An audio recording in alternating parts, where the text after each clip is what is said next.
Media మిత్రులకు నమస్కారం. నా పేరు బొంగా సతీష్ కుమార్, జై భీమ్రావ్ భారత్ పార్టీ కాకినాడ జిల్లా వర్కింగ్ ప్రెసిడెంట్ని, అలాగే పెద్దాపురం నియోజకవర్గ ఇన్ఛార్జిని కూడా. అయితే ఈరోజు కలెక్టరేట్లో ఒక రెఫరెండం ఇవ్వడం జరిగింది. గతంలో వైసీపీ ప్రభుత్వం ఇళ్ల స్థలాల విషయంలో ప్రభుత్వం వచ్చిన దగ్గర నుంచి కూడా మాయమాటలు చెప్పి మసిపూసి మారేడుకాయ చేస్తూనే ఉంది.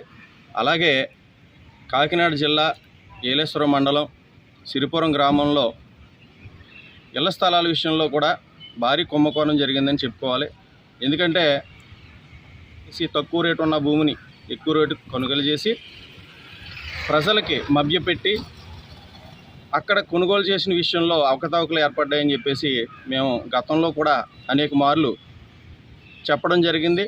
అయినా కానీ ప్రజల యొక్క ఇష్టంతో సంబంధం లేకుండా రెవెన్యూ డిపార్ట్మెంట్ వారు, అక్కడ ఉన్నటువంటి శాసనసభ్యులు పర్వత ప్రసాద్ గారు కూడా కుమ్మక్కయ్యి అధిక కుంభకోణం చేశారని అవకతవకలు ఏర్పడ్డాయని చెప్పేసి చెప్పడం కూడా జరిగింది. మరి ఎందుకు పనికిరాని భూమిని కొని ప్రజలకి కట్టబెట్టి ఎక్కడో ఊరికి చివరన దాదాపు 2-3 కిలోమీటర్ల దూరంలో నివాసయోగ్యం కాని భూమిని కొని ప్రజలకు కట్టబెట్టే పరిస్థితి ఏర్పడింది.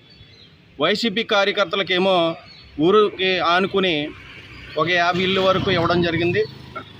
మిగతా ఎస్సీ ఎస్టీ బీసీ వాళ్ళని ఊరికి చివరనే నివాసయోగ్యం కాని ముంపు ప్రాంతంలో ఆ యొక్క స్థలాలను కేటాయించి ఇప్పటికీ కూడా స్థలాలు చూపించకుండా మభ్యపెట్టి ఈ రోజుని కొత్తగా రిజిస్ట్రేషన్ ప్రక్రియ అని చెప్పేసి ఎంతకాలం ఇలా వైసీపీ ప్రభుత్వం ప్రజలను మోసం చేస్తూ వస్తుందని చెప్పేసి ఈ మాయమాటలు నమ్మే పరిస్థితి లేదని చెప్పేసి ఈ యొక్క ఎలక్షన్ ప్రక్రియలో భాగంగానే ఈ రిజిస్ట్రేషన్ ప్రక్రియను తీసుకొచ్చారని వీళ్ళందరూ కూడా దీన్ని వ్యతిరేకించాలని చెప్పేసి పిలుపునివ్వడం జరుగుతూ ఉంది. ఖచ్చితంగా దీన్ని ఎదుర్కోవాలి. అలాగే పక్కన ఎర్రవరం గ్రామంలో కూడా అనేక మార్లు మేము ఫిర్యాదు చేయడం కూడా జరిగింది. అది కూడా అవకతవకలు ఏర్పడ్డాయి. అది కూడా ముంపు ప్రాంతంలోనే ఆ స్థలం కేటాయించడం కూడా జరిగింది. ఇలా ప్రతి విషయంలో కూడా పర్వత ప్రసాద్ గారు శాసనసభ్యులుగా ఉన్నప్పటి నుంచి కూడా అక్కడ అనేక మార్లు మేము చెప్పడం జరిగింది. అవకతవకలు ఏర్పడ్డాయి, అవినీతి ఏర్పడిందని చెప్పడం కూడా జరిగింది.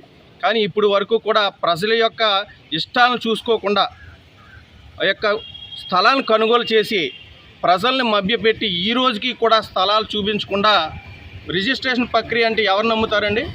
ఎవరైనా నమ్మే పరిస్థితి ఈ రోజున ఉందా?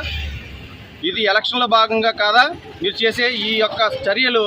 నిజంగా మేము భారత్ పార్టీ తరపు నుంచి నిజంగా ఖండిస్తున్నాం. ఖచ్చితంగా దీన్ని ఎదుర్కొంటాం. ప్రజలు ప్రతి ఒక్కరు కూడా గమనించాలి. మీరేమీ మోసపోవద్దు. ఈ రిజిస్ట్రేషన్ ప్రక్రియను ఎదుర్కోవాలని చెప్పేసి పిలుపునివ్వడం జరుగుతూ ఉంది. జై భీమ్, జై భారత్.